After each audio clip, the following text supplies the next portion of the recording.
नमस्कार. Business of share मार्केटच्या YouTube चॅनलवरती आपले स्वागत आहे. आज 11 जून, गुरुवार.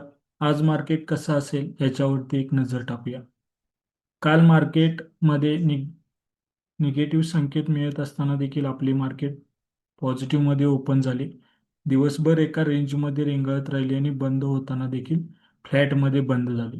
ग्लोबल मार्केटमधून निगेटिव्ह संकेत मिळत असताना देखील काल आपल्या मार्केटमध्ये आपल्याला सुरुवातीला तेजी पाहायला मिळत होती. आज ग्लोबल मार्केटमधून आपले मार्केट फ्लॅटमध्ये ओपन होण्याचे संकेत मिळत आहे. आज सेन्सेक्सची विकली एक्सपायरी असेल.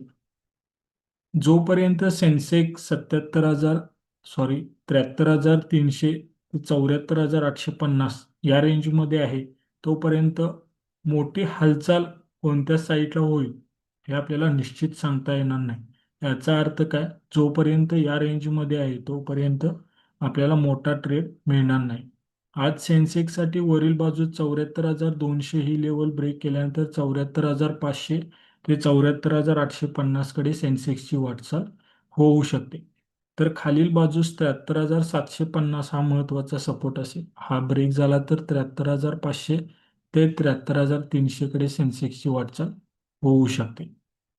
तसेच निफ्टीचा विचार केला तर निफ्टीला खालील बाजूस 23,150 हा महत्त्वाचा सपोर्ट असेल. तो ब्रेक झाला तर 23,100 आणि सर्वात स्ट्रॉंग सपोर्ट असेल तो 23,000चा. तर वरील बाजूस 23,300 ब्रेक केल्यानंतर निफ्टीची वाटचाल 23,400 ते 23,500 कडे होऊ शकते. बँक निफ्टीमध्ये आपल्याला मजबूत तेजी पाहायला मिळत आहे. काल देखील ही आपल्याला पाहायला मिळाली, पण बंद होताना बँक निफ्टी देखील निगेटिव्ह साईडला बंद झालेली आपल्याला दिसून येते. आणि सलग 6 दिवसाच्या तेजीनंतर एक निगेटिव्ह कॅन्डल काल बँक निफ्टीने बनवलेली दिसून येते. बँक निफ्टीसाठी सपोर्ट असेल तो 55,000चा. तो ब्रेक झाला तर 54,800. तर खालील बाजूस 54,500 हा मजबूत सपोर्ट असेल. तर वरील बाजूस 55,400 ब्रेक केल्यानंतर 55,750 ते 56,000 कडे बँक निफ्टीची वाटचाल होऊ शकते. बँक निफ्टीला वरती घेऊन जाण्यासाठी हातभार लागत आहे तो ICICI बँकेचा. ICICI बँकेमध्ये डब्ल्यू पॅटर्न तयार झालेला आहे. कालचा हाय ब्रेक झाला तर आपल्याला आज देखील याच्यामध्ये स्टॉक ऑप्शनसाठी चांगला ट्रेड पाहायला मिळू शकतो. त्याच्यानंतर दुसरी बँक म्हणजे SBI. SBI मध्ये देखील आपल्याला मागील काही दिवस शानदार तेजी पाहायला मिळत आहे. आम्ही दिलेले कॉल हे शैक्षणिक दृष्ट्या असतात. या ठिकाणी तुम्हाला जे स्टॉक सांगितले जातात त्याच्यामध्ये ट्रेड करण्यापूर्वी तुम्ही तुमची रिस्क ओळखून तुमच्या आर्थिक सल्लागाराचा सल्ला घेऊन काम करायचं आहे. काल नरेंद्र मोदी यांनी जवाहरलाल नेहरू यांचे रेकॉर्ड ब्रेक केल्यानंतर जे काही त्यांच्याकडून सांगण्यात आले त्याच्यामध्ये मार्केटसाठी महत्त्वाची गोष्ट म्हणजे मेक इन इंडियावरती भर देणे, ग्रीन एनर्जी, डाटा सेंटर, भारतीय निर्मितीची जहाज विमाने बनवणे या मार्केटसाठी महत्त्वाच्या गोष्टी त्यातून आपल्याला समोर आलेले दिसतात. निफ्टीचा चार्ट पाहिला तर आपल्याला एक गोष्ट समजते की मागील 11 दिवस झाले निफ्टीने प्रिव्हियस डेच्या हायच्या वरती निफ्टी बंद झालेली नाही. याचा अर्थ काय? तर निफ्टीमध्ये म्हणावी तशी आपल्याला टेक्निकल दृष्ट्या तेजी पाहायला मिळत नाही. काल अमेरिकेचा मे महिन्यातील महागाई दर जाहीर झाला. मार्केटला अपेक्षा होती की महागाई दरामध्ये वाढ होईल. त्या पद्धतीने महागाई दरामध्ये वाढ झालेली आहे. कच्च्या वाढलेल्या कच्च्या तेलाच्या किमतीचा परिणाम आपल्याला इथं पाहायला मिळत आहे. महागाई दर मार्केटच्या अपेक्षेप्रमाणेच आलेले आहे. मायक्रो फायनान्स सेक्टरसाठी महत्त्वाची बातमी म्हणजे 31 ऑगस्टपर्यंत क्रेडिट गॅरंटी स्कीम वाढवण्यात आलेली आहे. तसेच व्याजची मर्यादा जी होती 300 कोटींची ती 1,000 कोटींवरती करण्यात आलेली आहे. हा खूप मोठा ऐतिहासिक पाऊल या ठिकाणी म्हणावं लागेल. यामुळे आपल्याला आज NBFC फायनान्स सेक्टरमध्ये तेजी पाहायला मिळू शकते आणि याचाच फायदा बँक निफ्टीला होईल आणि बँक निफ्टी आणि फायनान्सचा फायदा आपल्याला निफ्टीवरती नक्कीच पाहायला मिळू शकतो. त्यामुळे ग्लोबल मार्केटमधून निगेटिव्ह संकेत जरी मिळत असले तरी आपल्या मार्केटमध्ये तो दबाव पाहायला मिळणार नाही. आजपासून फिफा वर्ल्ड कप सुरू होत आहे. रात्री 11:30 वाजता, सॉरी, रात्री 11 वाजता मेक्सिकोमध्ये याचं उद्घाटन सोहळा होईल.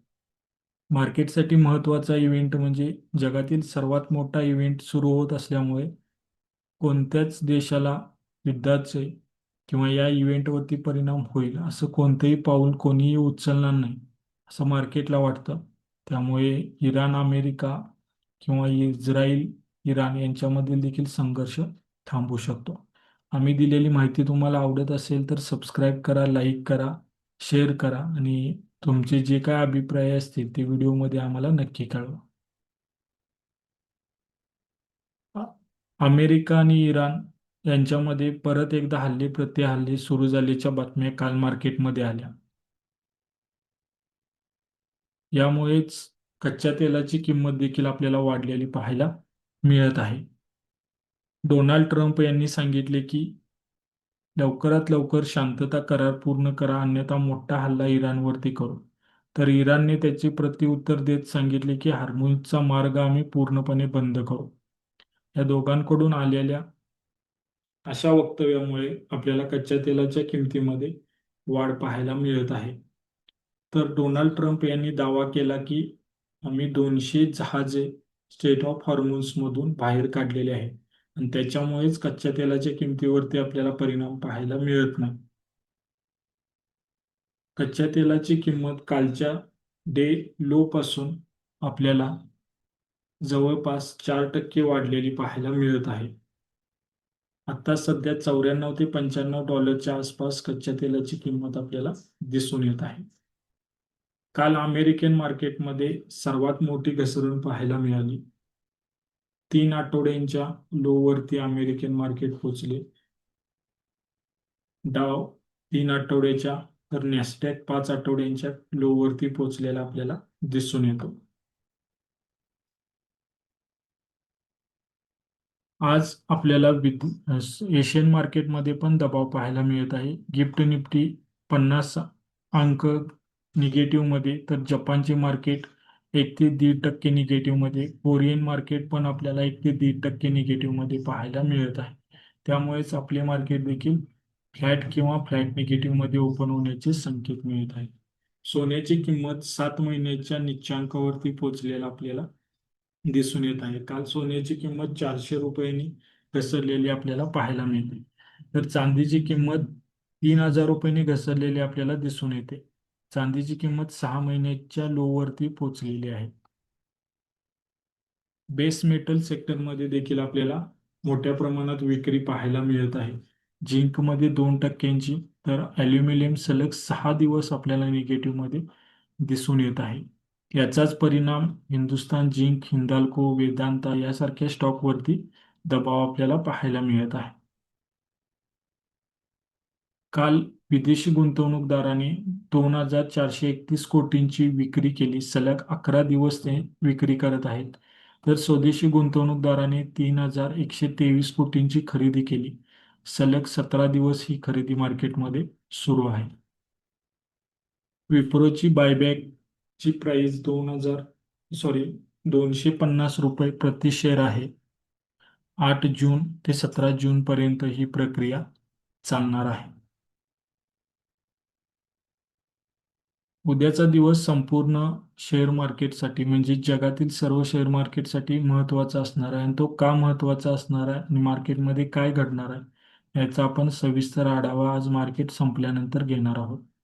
तो व्हिडिओ पाहण्यासाठी आपल्या चॅनलला सबस्क्राईब करा, लाईक करा, शेअर करा. धन्यवाद.